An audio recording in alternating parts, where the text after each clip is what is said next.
right, ladies, y'all ready to hear the word? This little devotion put together, I titled it All In.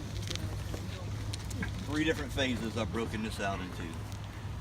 All in on Christ, all in on you, the girls, and all in on each other. We are all in on you. That's what I want to start off with. Parents, coaches, organization, I think we can all agree it takes a village to raise girls or kids today.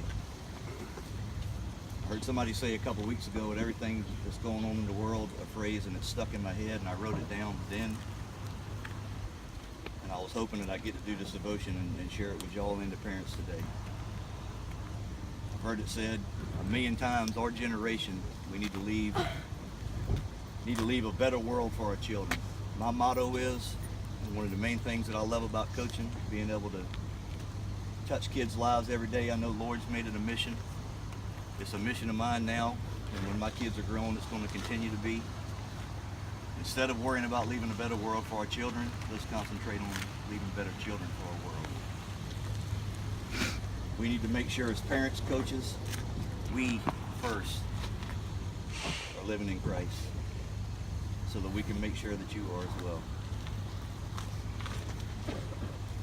I know organizations, even maybe some of the parents might not like this saying, but people that know me said, I've said it 1,000 times. I don't care if I produce a world-class athlete.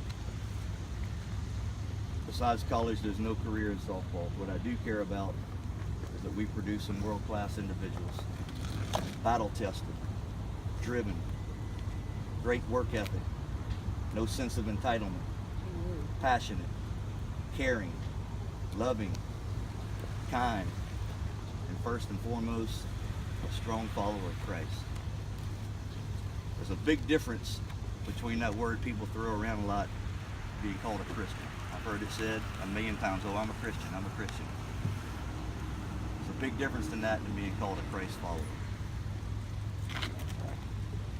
What does being a Christ follower mean? The second part of this, all in on Christ. How do you act when nobody's looking? One thing about being a Christ follower, and your only ticket to the gateway of heaven is accepting Jesus Christ as your Lord and Savior. He's called us to be disciples. Becoming disciples in John 13:35. By this all men know that you are my disciples, if you love one another. There's that Bible verse that everybody loves to talk about. Faith, hope, and love, and the greatest is love. If we love each other and spread that love to others, answer that calling of being disciples, I think we can change this world. The calling of the first disciples was in Mark 1:17. Come, follow me, and I will make you fishers of men. That's one of my favorite verses. What does that mean? It means being obedient. When Jesus walked by the Sea of Galilee, he saw 2 brothers that were fishermen. They were casting a net. Jesus called to them to follow him. Without question, they dropped their net and followed him. Would you? Would any of us? We've got 100 examples in our church of people who, on a dime, dropped everything they had and moved to China, living there today. People packed everything they had up, moved to the Dominican. Those are huge steps. That's a huge sacrifice. He may be asking you to do something small. He may be asking you to do something big. Would any of us do it? Most importantly, Jesus said, I told you, how are you acting when nobody's looking? When you're not in a church, when you're not in a devotion, when you're out in public when mom and dad ain't around. Think about this and let it sit in. If you don't remember anything I say, think about this. Jesus said to his disciples, deny me in front of men, and I will deny you in front of my Father in heaven. That's powerful. We are called to serve. Man, the human race, we are a very arrogant, egotistical race.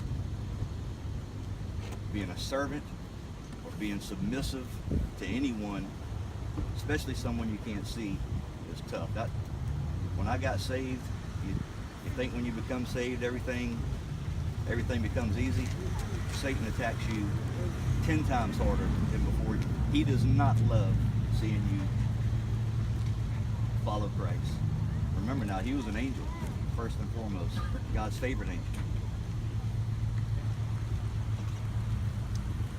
Mark 10:45, talking about being a servant.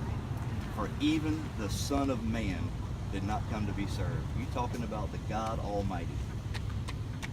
He came to serve and gave his life as a ransom for many. We did a devotion one time where the pastors lined us all up in a circle and they washed our feet. Jesus washed the feet of sinners.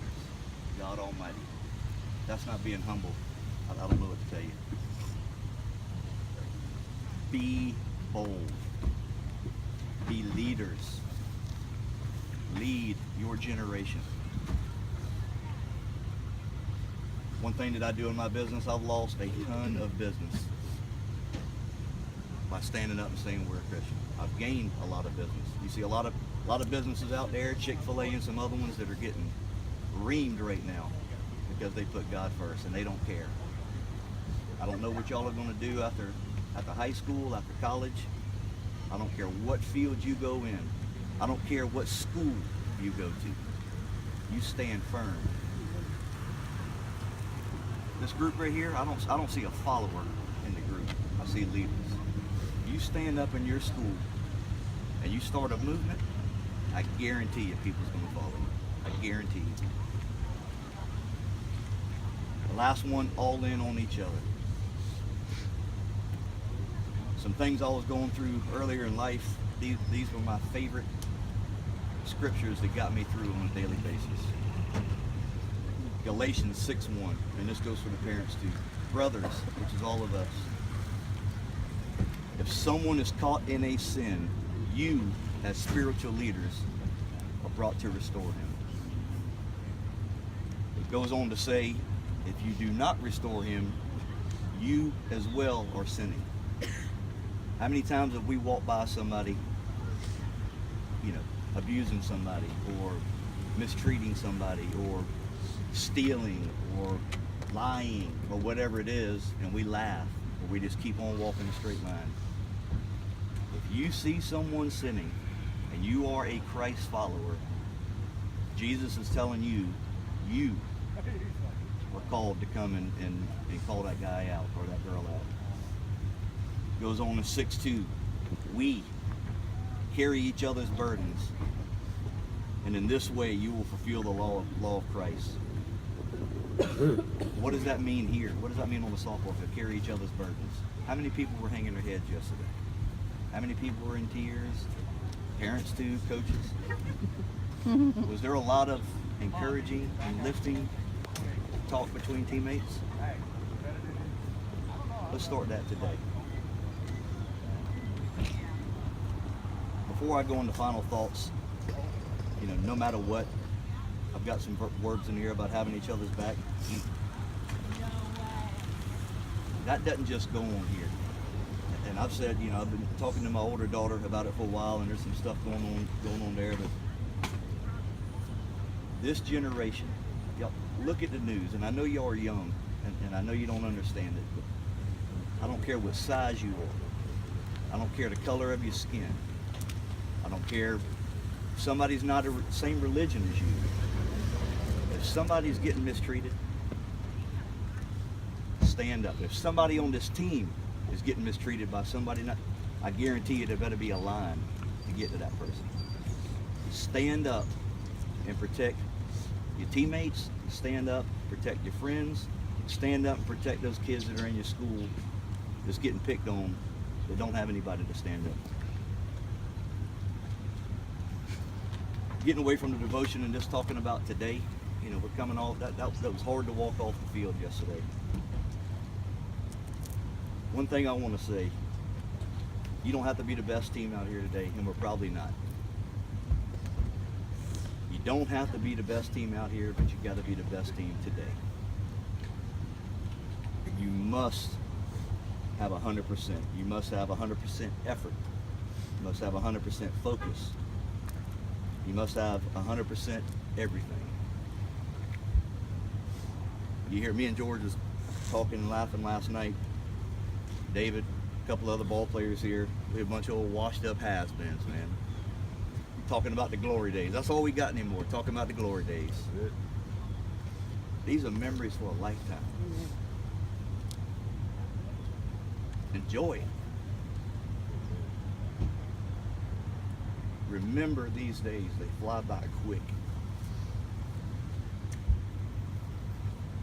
I can tell, I think I've told y'all hundreds of, I can tell y'all every single game I played as a child. Every home run I hit, just about every strikeout I had, every win, every championship. Those memories do not leave. I do not care.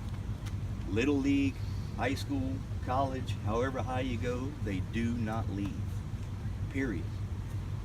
Make those memories good ones. The bad ones don't go away neither, which is unfortunate. Make those memories good ones.